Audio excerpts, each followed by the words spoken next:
kilo. Hari ini berapa harganya? Harga berapa? Masih 18 ya? Ini sampai siang hari, Kak? Sampai Teporo. Syedaralun, harga daging megang untuk jenis sapi dan kerbau di berbagai pasar di Pidi hingga hari kedua megang puasa masih bertahan Rp180.000 per kilogram. Pantauan serambinews.com, Jumat 1 April 2022 di Pasar Kemukiman Gampong Lehang, Kecamatan Pidi. Sejak subuh warga berdatangan untuk membeli daging jenis kerbau dan sapi untuk dijadikan stok makanan pada bulan puasa.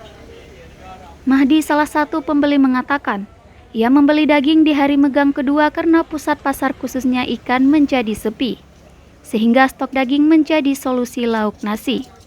Sementara, Armia dan Zainal Abidin, selaku pedagang daging, mengatakan, tradisi megang sampai hari kedua, animo masyarakat membeli masih relatif tinggi sehingga mereka masih memberlakukan harga Rp108.000 per kilogram. Selama 2 hari megang menjelang bulan suci Ramadan tahun 2022 atau 1443 Hijriah, komunitas pedagang menyediakan 2 ekor sapi dan kerbau untuk disembelih.